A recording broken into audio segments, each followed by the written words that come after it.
Hi, my name is Carrie Cisco, and I'm going to tell you about the book titled Inside Out and Back Again. The author's name, I could not find the pronunciation for her first name, so I will just show it to you. The pronunciation for her last name is Lai. She's Vietnamese, and this is a book about a 10-year-old girl that was inspired by true events. The girl's name is H.A., and she lives in Vietnam in 1975, and there was a war. She lives in Saigon, and she just writes about how her family is trying to decide whether or not they should leave Vietnam and travel to America. They decide that they do want to leave Vietnam, and they do travel to America. This book is amazing, and there were so many different things that I wanted to share with you. I narrowed it down to 3 different passages, and the book is written in letters, kind of like a diary format. It's very easy to read. I think kids will like it for that reason.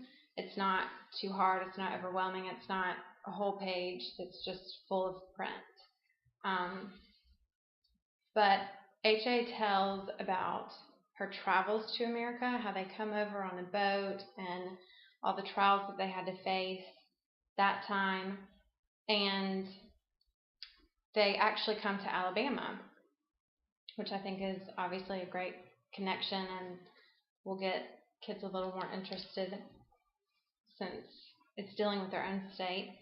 But I did want to read a couple of the diary entries.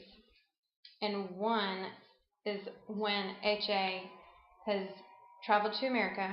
She is now in Alabama, and she's starting school for the very first time.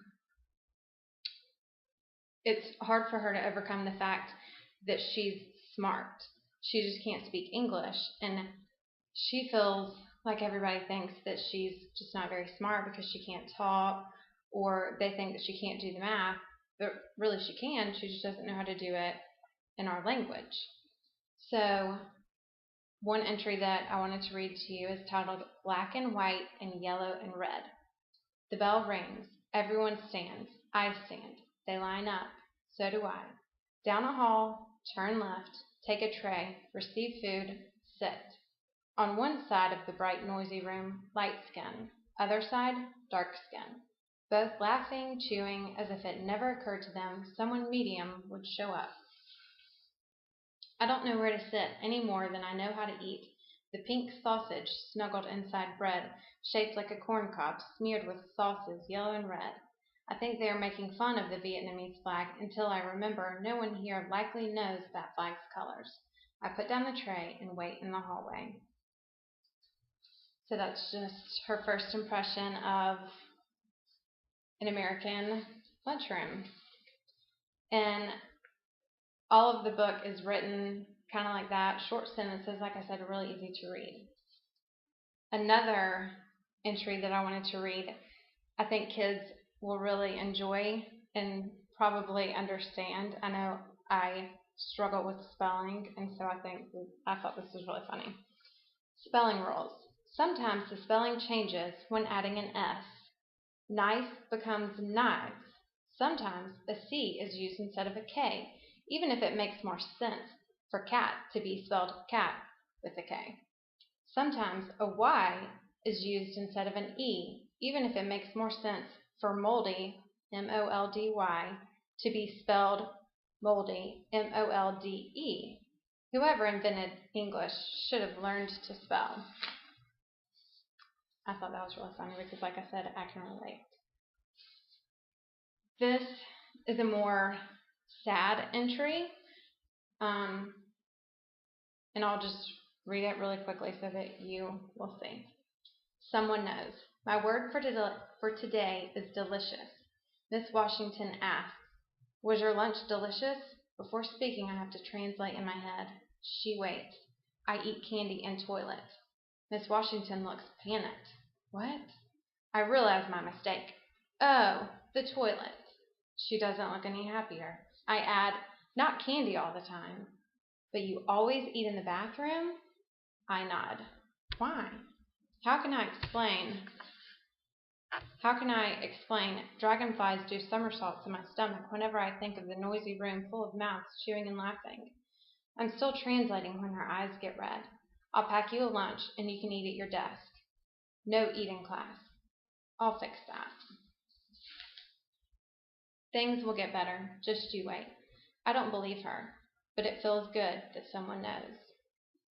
The person who is talking to HA is her tutor who is helping her learn English, and so she obviously just found out that HA has been so afraid to go into the lunchroom and eat with all of her peers that she's been hiding in the bathroom and eating. And this book also has touches on kids being bullied, and I think that this is just a really relatable book to many ages. One entry, I won't read it. I know I've been reading a lot. This entry talks about how HA's teacher tries to teach HA's peers about Vietnam and where she came from, but the teacher only shows the sad things, and that's not what HA sees when she sees her home.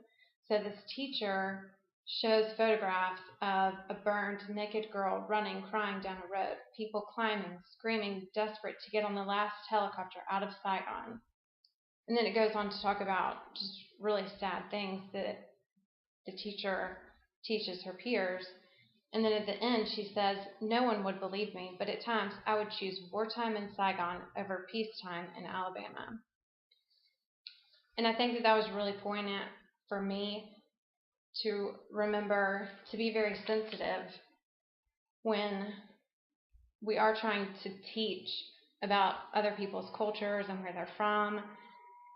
Sometimes we have a stereotype in our minds, and probably based on things that we have been taught, but that's not the way that people from that culture probably feel. And then Miss Washington, her tutor, which was the one who got really sad when she learned that HA was eating lunch in the bathroom, shows a picture of her son who went to Vietnam to fight for them and died and never came back. And she and her son saw Vietnam in the way that HA saw it. They saw it with really green grass and beautiful trees, and he was able to see the beauty amongst the devastation, which is how HA sees it. So, enough about the book. I think that this would be a fabulous read for many ages. I think that it would be great for many different uses. I think you could use it to teach about Vietnam, about Saigon, about the war. I think that there's just so many opportunities that you could use this book for. Again, I said it talks a little bit about bullying.